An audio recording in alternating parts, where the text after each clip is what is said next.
If life stayed exactly the same for the rest of your days as it is today, would you enjoy it? Would it be filled with more laughter and joy, or would it be filled with anxious thoughts and depression?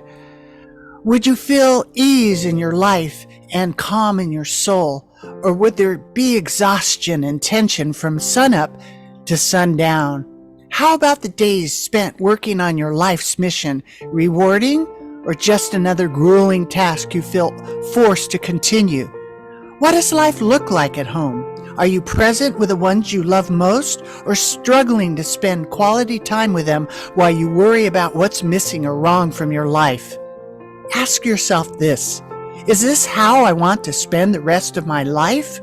If the answer is yes, then keep on doing exactly what you're doing. And frankly, I'm happy for you. If you're shaking your head no, and the thought of a life spent like this feels like purgatory, then first take a deep breath. In through the nose, out through the mouth, and let me introduce you to Scott Anderson. Scott is a serial entrepreneur running 9 businesses, selling 6, veteran business coach, licensed mental health therapist, and an expert on recovery from burnout. In 2007, he launched AtEaseUSA.org, a treatment technology accelerator that helps military families recover from post-traumatic stress disorder. In 2017, he developed BurnoutBreakthrough.com, a proven system to help stressed out, overworked business leaders recapture energy, reclaim their power, and enjoy sustainable peace and fulfillment at work and at home. His clients no longer wake up feeling exhausted and demotivated, and instead go through every day feeling excited and on fire again, no matter how down and discouraged they may feel right now. Restore new confidence and improving relationships at work, so their team works hard for them and they no longer feel like they spend their days micromanaging and putting out fires. Learn how they do all this while being able to completely switch off and disengage from work mode the moment they step through the front door. Let me welcome my guest, Scott Anderson, to tell you all about it.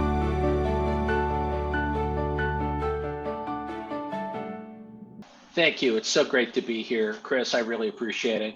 Thanks for the introduction. That's going to be hard to live up to. I know. Well, you had so much, and I really do over deliver, and I thought, the PTS thing, I mean, I go through that. I've got some of that too. And Sure. it's really, everybody kind of does in a way. And so this is really a magnificent thing that you can help people do. So really, I think the pandemic got us all on the same page with the burnout, right? Yeah. And the virtual life. But in your space, did the concept of the burnout come from? Well, burnout, the term burnout was coined by some psychologists back in the 70s, the early 70s, and they were trying to come up with a term to describe, they were studying emergency room doctors and nurses, which is kind of appropriate for today's situation. But they were studying the sort of the attitude and the mindset of emergency room doctors and nurses. And what they were trying to describe with burnout was essentially having the doctors and nurses get into kind of a numb state where the passion and the motivation and the drive that they had initially to do the kind of work that you need to do in an emergency room was gradually burned out. Or in other words, what they found in their research was that these folks were going through the motions, but after a time, a lot of them were sort of numb to the horrors that you see in an emergency room. But also in so doing, they also kind of lost their passion and their energy. So many years ago, almost 50 years ago now, the term burnout was created. And since then, it's been, it's in our vocabulary so much, and you'll hear everybody from, I heard some fourth grade kids saying that they were burned out on geography the other day. And so, it can mean anything in a way. But today, the World Health Organization and the American Psychiatric Association have created they both recognize it as a bona fide illness. And the WHO has identified very specific symptoms. So even though we all use the term all the time, it really has a very specific meaning. And the hallmark of burnout, of clinical burnout as defined by the World Health Organization, is number one, an exhaustion that of mind, body, and spirit that doesn't go away with a good night's sleep. It doesn't go away with a week's vacation. It doesn't go away with a sabbatical. It's this feeling of being completely bone tired, and like the feeling that you might have of just, you wonder whether you're going to be able to get out of bed today and go do what you need to be able to do. So that's number one. The number two symptom is a feeling of isolation and disconnection from people and from causes and from institutions that you formerly felt very engaged in. So, and so, for example, these doctors and nurses might feel kind of disconnected from the workplace that they had so much passion for, but as a result of chronic stress, and that's really the cause of burnout, they found themselves feeling isolated and disconnected, whereas they used to feel totally engaged and passionate. And then the third most common symptom, it's sort of a three-legged stool of symptoms. The third symptom, and this usually is down the road a bit when burnout is its most severe, is that the feeling of isolation and disconnection transforms into a feeling of animosity and even resentment. So people can go from feeling disconnected from coworkers to feeling animosity, anger, resentment towards coworkers, towards business partners, and also at home, feeling animosity to the people that you love the most. That is so amazing, because what I've been noticing that around me and around, talking with people, and I talk to, 50 people or to 100 people a week in my Sure, business and their financial fitness strategies. And, sure, so that's what I'm hearing. I find I'm coaching people more about their mindset and, right. my take, the little steps, and I'll ask you later some tips to help people with, like staying in gratitude. And, you almost have to exercise your brain to think the other Mhm. way, right? Yeah. But when you look, Yes. right, and I don't know if that's part of what you share with people, how to do that, Mhm. because they get into the rut of just being no passion, that they That's just right. reset to that, right? Yeah, well, the first step, our system, and what happened in my case was I was very burned out myself. I was running an advertising agency that I had founded 25 years before, and found my not I didn't realize it was burnout at the time, but felt myself experiencing all of these symptoms: the exhaustion, the isolation, and ultimately the kind of the resentment, and Mhm. not knowing really what was happening. And in retrospect, I can see pretty clearly that I really fit all of the definition for workplace burnout.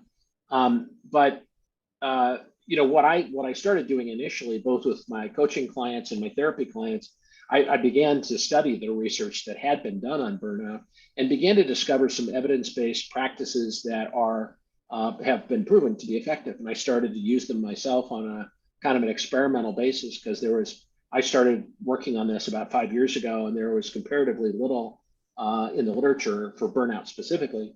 So I started to read the research, principally by a brilliant woman named Christina Maslach at University of California at Berkeley, who's pretty well regarded as the guru or the queen of burnout research. And reading her research, there's a lot there, a lot of gold to mine. One of the things that I discovered in her research and in others is that the first thing that has to happen is that there has to be a physical reset. Part of the reason that we become so completely exhausted and so completely kind of bone tired is that it's the result of unending, uninterrupted stress day after day after day after day. And what we generally believe in America is that every 50 weeks we take 2 weeks of vacation, and that ought to be enough.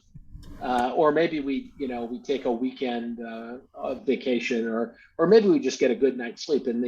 And the thinking is that should be enough for us to recover. But the research is very clear that with um,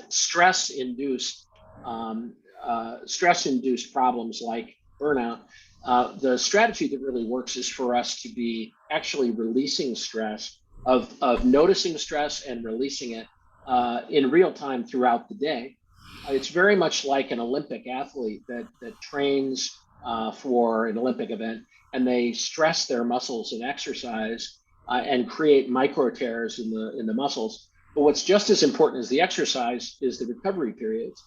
And for top level athletes, recovery is as important as exercise, so that these micro tears can turn into muscle instead of torn muscle. So it's the same way psychologically for us, is that it's the recovery periods that we need, and we just need a lot more of them. They can be short. They don't have to be a week's vacation. 5 or 10 seconds of a mindfulness practice could be enough, but we have to do it many times during the day. And the research is pretty conclusive that we have to completely drop the stress multiple times a day. But what most of us do, especially entrepreneurs and high achievement people, is that we take a deep breath in the morning and we don't let it out till we go home, Right. or maybe not even then. Yeah. Yeah, exactly. And well, I'm excited. I just want to tap your brilliance here. And if you're going to reset all through the day, then that you become one with this particular, and you probably have a lot of little major, I wouldn't say little, Sure, techniques. So can you share something just with absolutely. everybody right now that could help them? Absolutely. Some people have probably heard of this technique. It's called the Pomodoro technique, and fairly well known, but it was developed by an Italian engineer when he was going through graduate school. And Pomodoro is Italian for tomato. And what he was referring to is a tomato timer. It's a little red plastic timer that a lot of Italians have by their stoves, and you use it to time cooking pasta. Anyway, the Pomodoro method, as he created it, was the idea was that he would work in 25-minute sprints and really work hard. Then the bell would go off, and he would intentionally take a 5-minute break.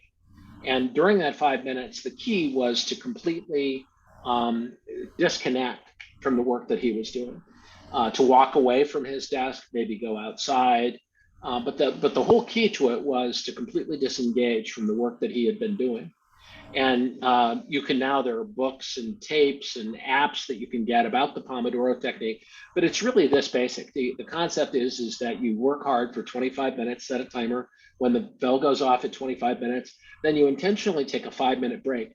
And if you feel like you can't take a 5-minute break, and some of us overachievers don't think Right. we can, then take a 4-minute break. And if you can't take a 4-minute break, take a 2-minute break. But even 30 seconds can be the recovery that you need. The key to it, though, is to completely drop the stress. And for most of us, that means walking away from our desks.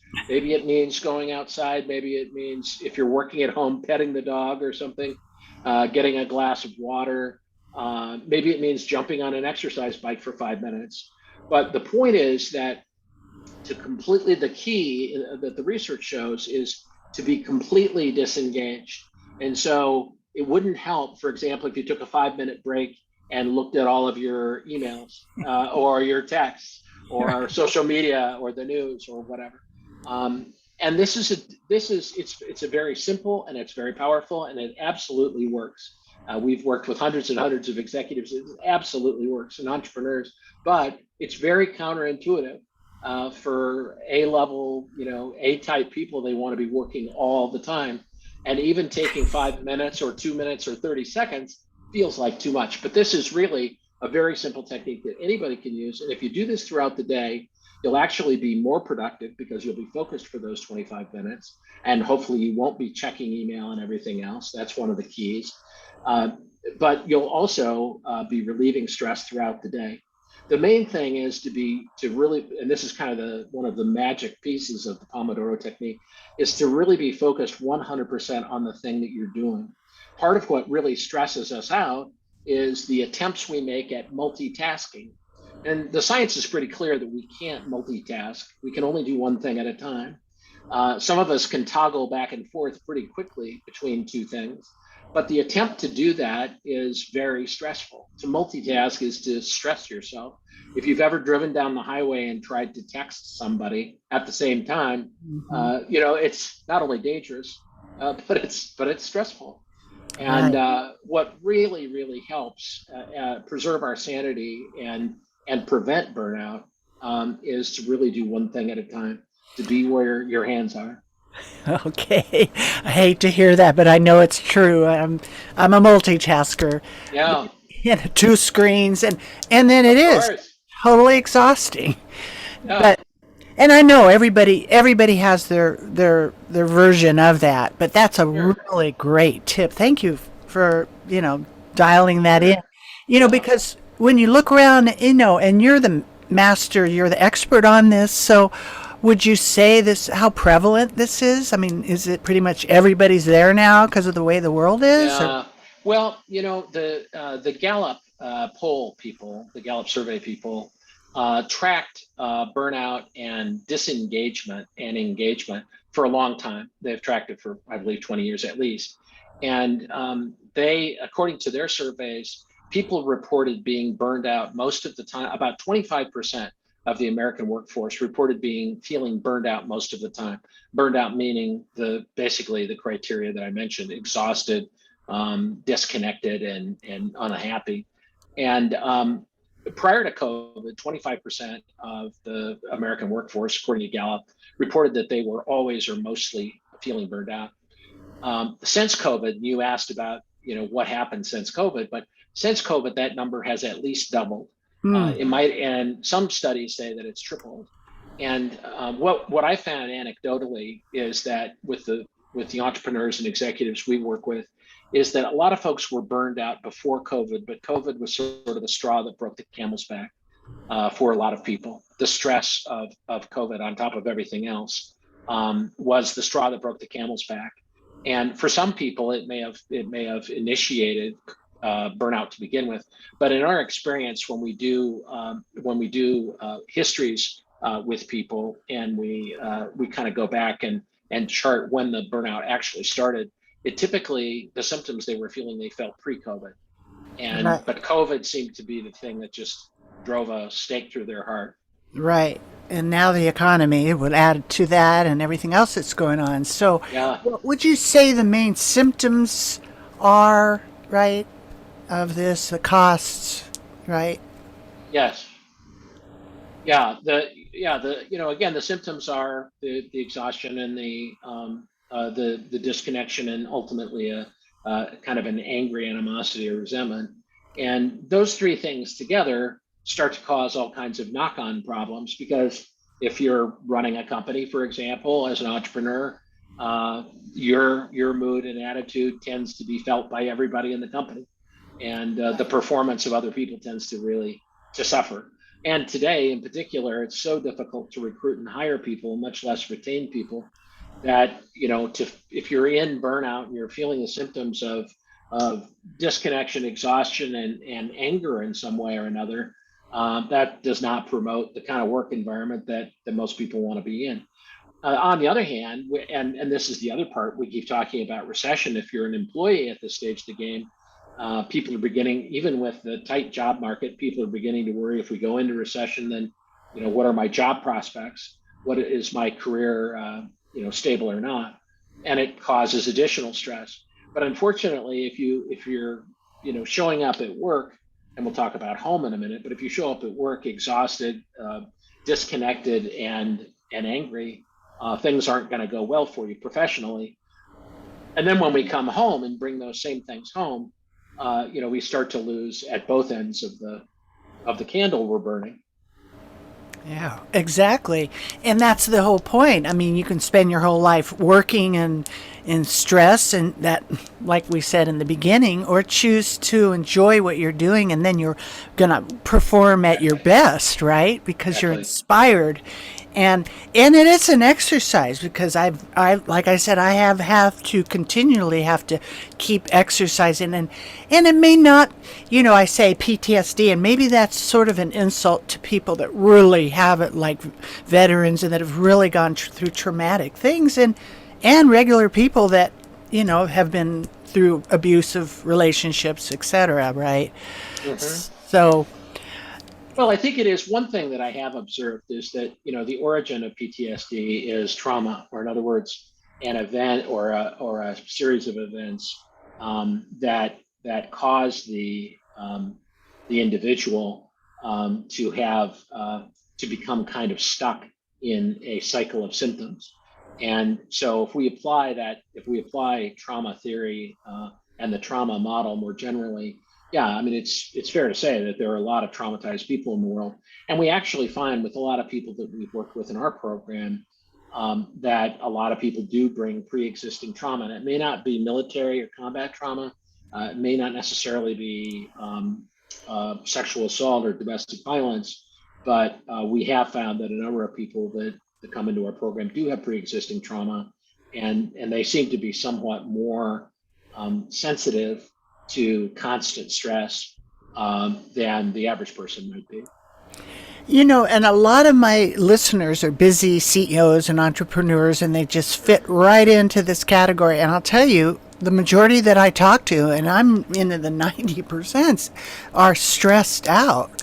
And, Right.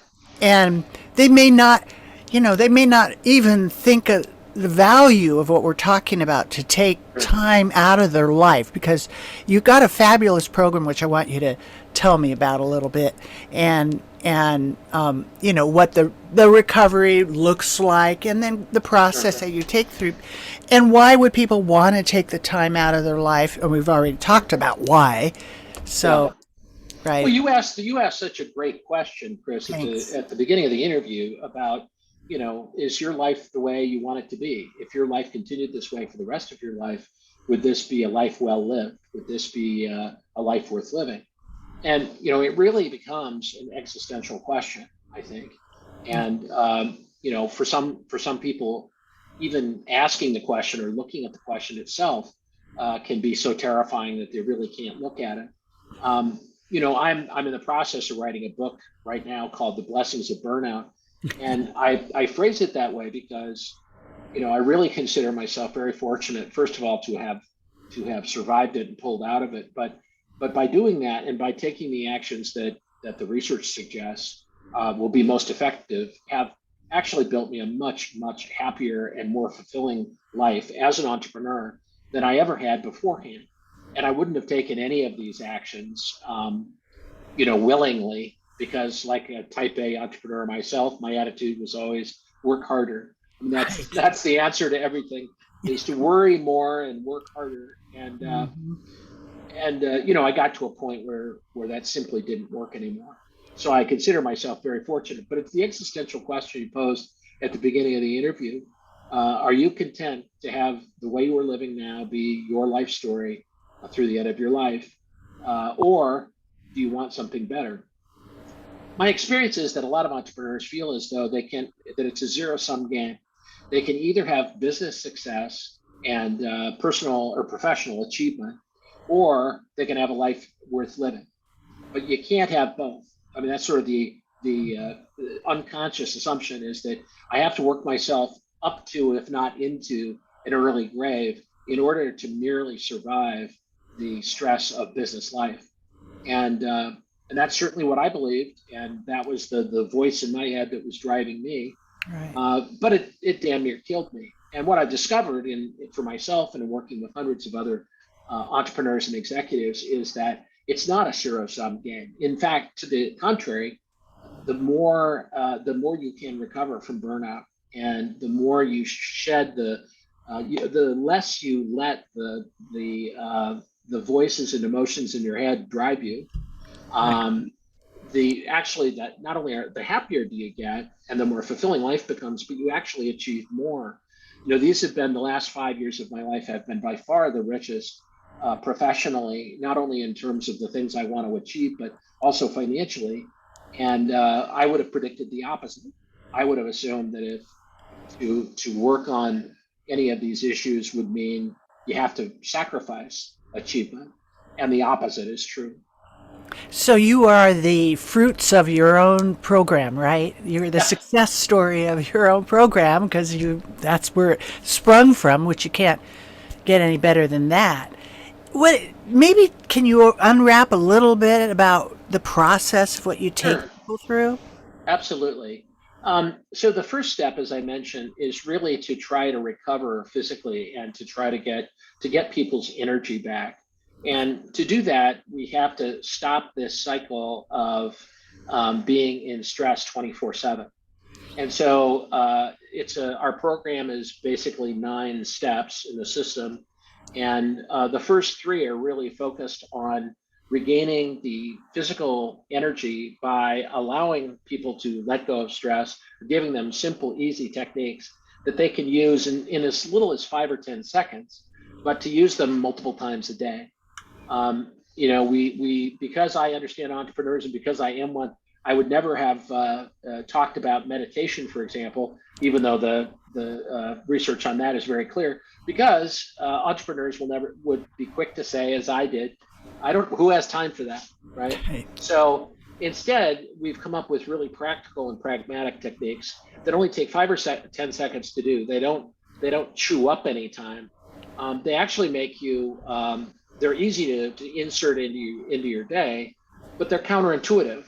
And the main thing we try to help people do to begin with is to recapture their energy and also begin to understand that the habit patterns and the voices in their heads and the emotions that they have, which they've used as fuel forever, which really have produced superpowers, have now turned to kryptonite. And the problem is, and a lot of people are afraid, but if I don't rely on my superpowers, I'll be the hole in the donut. Who will I be if I don't? I'll give you an example. For years and years, and it took some digging to discover this, but what drove me for years and years was the fear of going broke.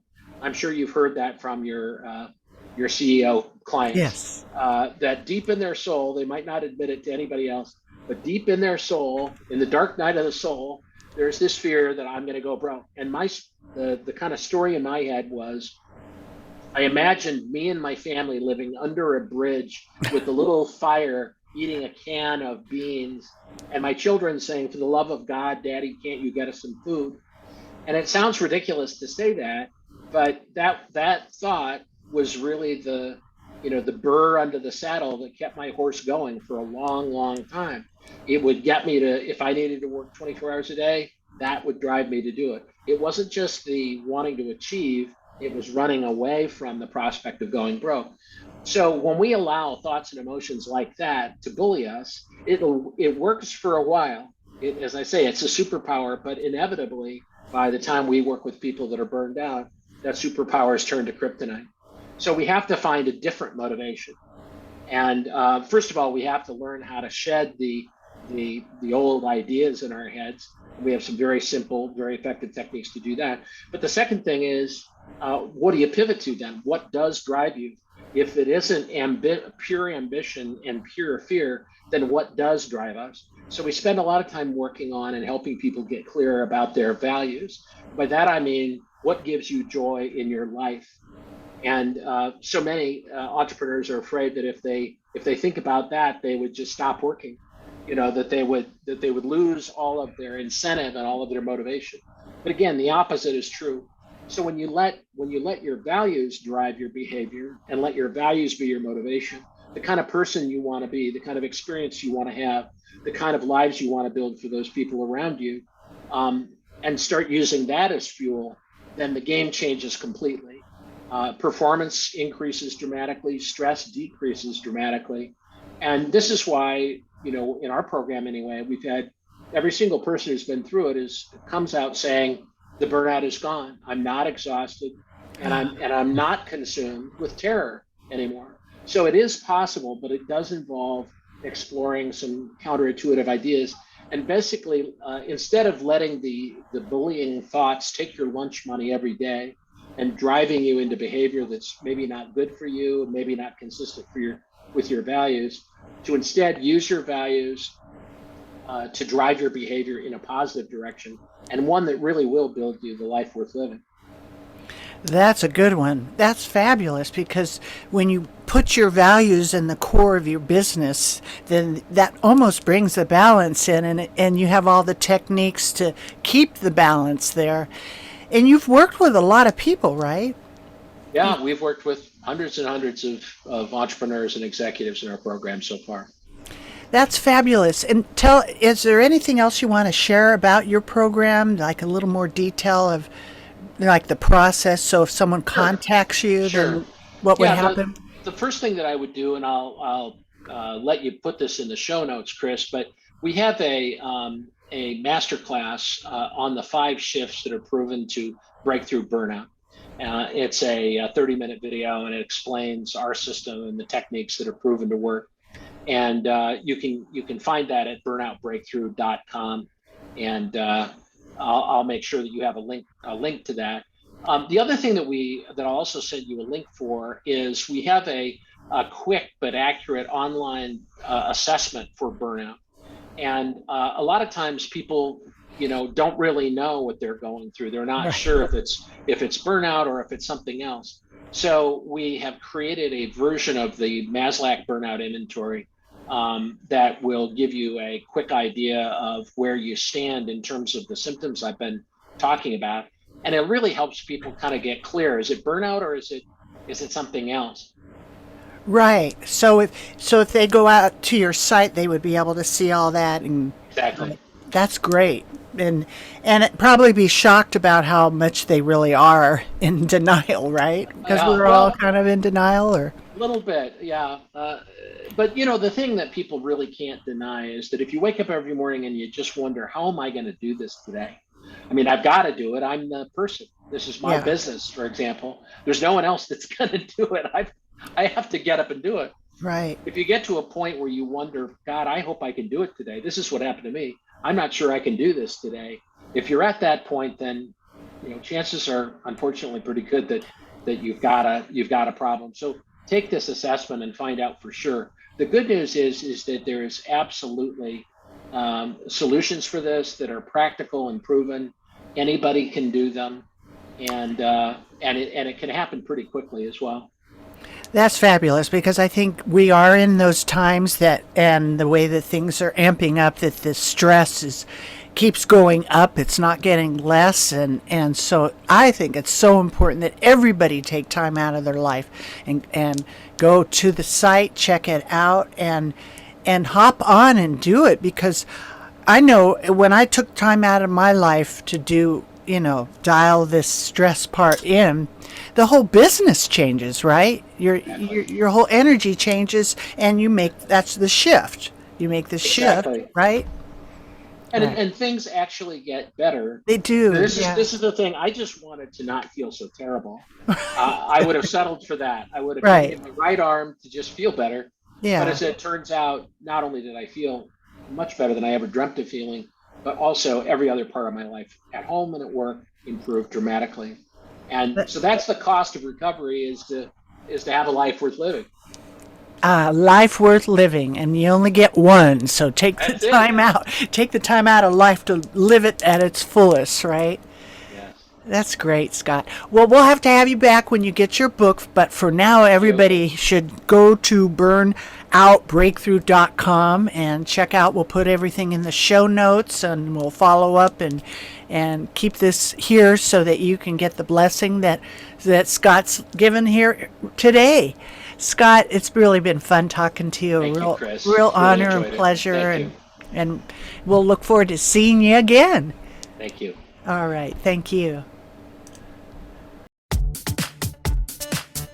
There's so much to learn about healthy money.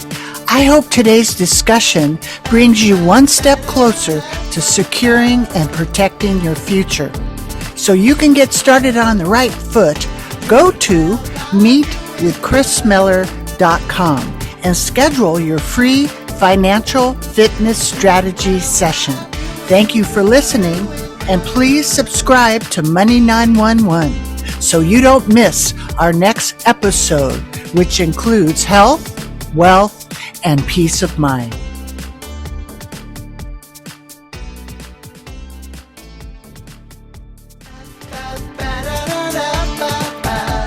The power of purpose. Doing well by doing good. The power of purpose. Doing well by doing good. The power to bless lives inside.